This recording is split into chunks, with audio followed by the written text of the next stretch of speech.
So then, we are back with the more understandings on the time of the Second Tabernacle services, where we find in the Aramaic English translation of the word. This translation comes from the original manuscripts of the prophets of the Tzayelic lineage.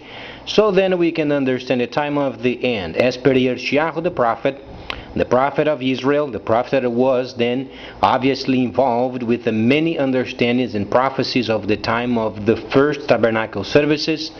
Then we find not only this, but we find ourselves then studying the time of the restoration period, where then the 61st chapter of Yeshayahu then is combined with Daniel the 11th chapter. These original manuscripts we find ourselves then studying from the original formation of these prophets of Israel, and not from the mistakes done by the Greco and the Romans while they were ignorantly trying to describe and making these revelations at their own understandings. But let's then evaluate what it means then the time of the tabernacling from the original manuscripts versus then the false manuscripts generated from an ignorant set of people that did not understand the times and the seasons, therefore they misled most of the world. The original manuscripts are absolutely precise in every aspect, and it's very important for us then to decipher the 11th chapter of Daniel, because during this time of transition we find ourselves then understanding very precisely then the influence of United States has ended in 2010. There is no more influence of United States after 2010. Whatsoever remains are the remnants of the people's ignorance of understanding in the time of the restoration period. So then, let's then evaluate Daniel the 11th chapter. Firstly then, before starting with the 11th chapter, we must then establish the understanding of Yeshayahu chapter 1:8. The original manuscripts provides us with many numbers and verses and chapters. Those, however, are not part of the original manuscripts.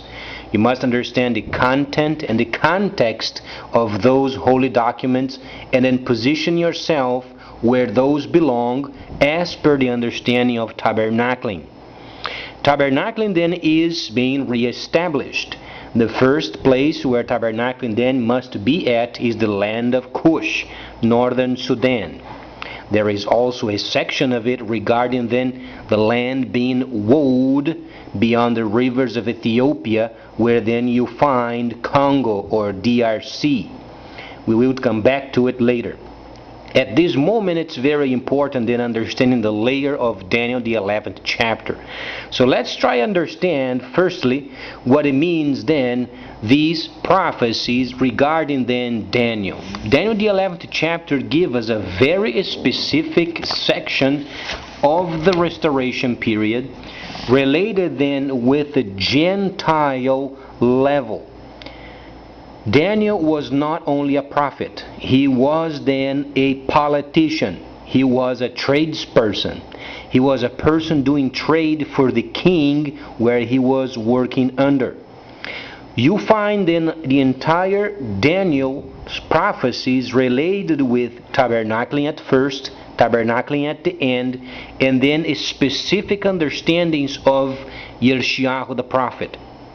Yeshayahu the prophet combines the existing time of Israel, the political time of Israel, the threatenings of the nations during the time of Yeshayahu, plus the coming of the Messiah in the future, the specific political understanding of the time of the Messiah when he would come, then the time of his 1,000 years of kingship, then the time of the seat and the restoration period and the autumn feast at the same time. It's very compact. You have to study the holy documents and then understand. Daniel, however, we have an extra where then Daniel gives us more specific understandings of the Gentiles, the Gentile level. The 11th chapter then gives us these very specific understanding. So then, Daniel mentions the kingdom of the north. Who is the kingdom of the north? Why should we study then the 11th chapter of Daniel? Because the 11th chapter of Daniel is the refinement of the base of the statue of iron and clay.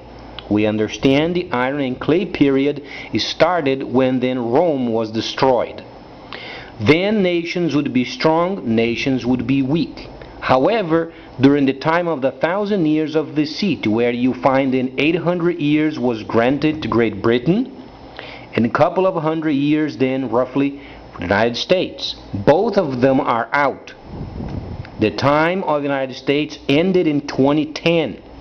The new power of trade is China. But there is the specific understanding of the military protection of this new trade system. Very interestingly, Mr. Fidel Castro, during his time, he did a great job during the time of his leadership in Cuba. He had to remove then Fulgencio Batista. He was an absolutely scoundrel. He was then a drug dealer. He was an absolutely the Al Capone of the time. And he was working on behalf of the United States. His job was then obviously to make sure Cuba would work quietly and produce sugar, while he was a scoundrel himself, destroying the whole nation and removing its riches and scoundrelizing on behalf of the United States. So then, let's try understanding from then on, when he came to power, and the importance of our understanding of the Soviet Union. So then, we find then in Daniel the 11th chapter, then we find this section, for the king of the north. King of the north is a specific understanding of the world, the political time, where then Daniel, more than 2,500 years ago, has given us these specific understanding, because he had to use his timing of geographical area to explain a period of the future. So the 11th chapter is the refinement, and we must understand what he meant. Tabernacling is being established, as we understand the continuation of the second tabernacle services. Thus, Revelation, or then Galah chapter 1:8. Is specific, very specific. For the king of the north will to return and will raise a host greater than the former. What do we understand of this? As very known, then the Soviet Union then broke at some point, wasn't it? Roughly 86. So then it was very important for the dismantling of the Soviet Union for a time. Only for a time. Became dormant, not destroyed. Let's understand why.